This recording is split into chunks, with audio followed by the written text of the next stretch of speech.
Hey everyone, welcome to a fragrance review with Stephen, and today I'll be looking at Tag Him by Armaf. So this is pretty much a clone of Bleu de Chanel by Chanel, and it's missing a few key notes here which kind of stop it being an exact replica. However, it's a decent clone. It suffers unfortunately from not the best projection or longevity to my nose. However, it's okay, for the price. You're not looking at a terrible fragrance nor a bad fragrance. To me, it's just somewhat average. So it's classed as a fresh, spicy, citrus, aromatic. And note-wise, we have bergamot, grapefruit, citrus, and pink pepper at the top. In the middle is ginger, mint, nutmeg, and lavender. And in the base, there's cedar, patchouli, sandalwood, and vetiver. So when compared to Bleu de Chanel, sorry, it's missing three notes, which are labdaman and jasmine, which are actually the two least recognized notes within Bleu de Chanel according to Fragrantica, and it's also missing incense, which conversely is the second most prominent note. So because of that, it doesn't actually kind of smell exactly like Bleu de Chanel. I think the incense note in Bleu de Chanel really does set that off, so this is missing that. When I spray it at the get-go, it's very harsh. People say that Club de Nuit Intense Man by Armaf is very kind of synthetic and harsh at the start. Well, to me, this is a lot worse.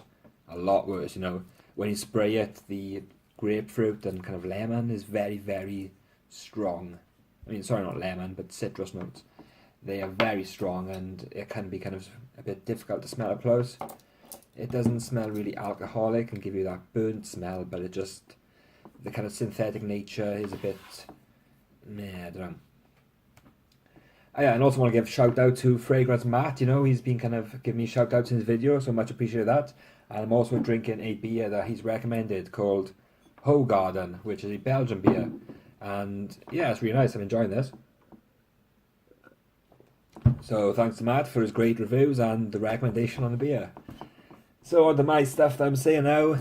The smell is really nice actually, When I spray it on, I find that the initial opening, like I said, is really harsh and it takes maybe like 5 or 10 minutes to get a bit more pleasant. I put this on maybe like 3 hours ago now, and the ginger note is very apparent. The grapefruit is dying now because it was quite prominent at the top, but that does fade away. And you are left with kind of patchouli, I notice. There's patchouli, I know there's ginger, and vetiver actually. I find the vetiver gives a very earthy kind of feeling. Similarity wise, it's probably like 70% close to Bleu de Chanel. I find it's a bit generic, Bleu de Chanel is. I thought I really liked it at first, but the more I've worn it and compared it to other scents, then I just don't think it kind of stacks up that well. This is a good copy of that in that regard, but I think I'm searching for something a bit more personally. But that's a bit beside the point, I'm not going to sort of downrate the fragrance on that kind of on that merit or lack of. So yeah, I do enjoy this, and the one thing I must say though is the projection is just not very well. I remember one time I sprayed about 7 sprays on. I went to a friend's house and I was a bit concerned that I'd oversprayed because we were going out somewhere, and I asked my friend's girlfriend if she could smell me from where she was standing. So she was maybe a foot away and she said she couldn't smell me. And she kept getting closer and closer, and it was only when she was very close up to me she could smell me. And then when she did smell me though, she did say, "Wow, you do smell very good." So I think, kind of, to most people it's a very appealing scent.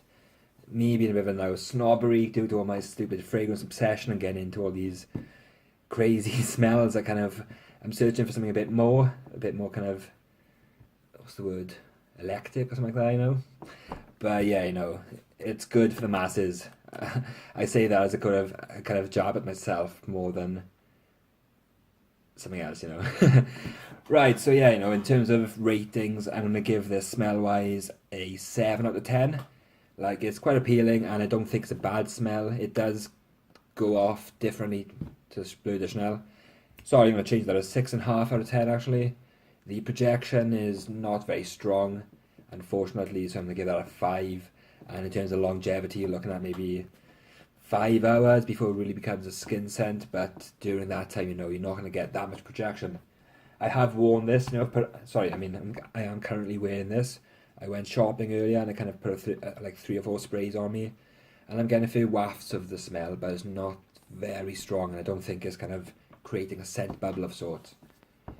So overall, I'll rate this a 6 out of 10, you know.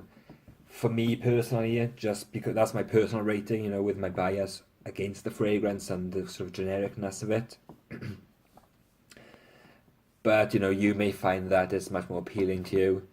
It's cheap. I paid about £15 for this shipped, I believe, so the price is brilliant when you compare it to Bleu de Chanel. It's missing that incense note, excuse me, which really does kind of set Bleu de Chanel off, but swings and roundabouts, I guess. So thank you very much for watching the review, guys, and give me a like and a thumbs up and whatnot, and subscribe to my channel for future videos, and check out my previous content and all that good stuff, and take care and have a great day. Goodbye.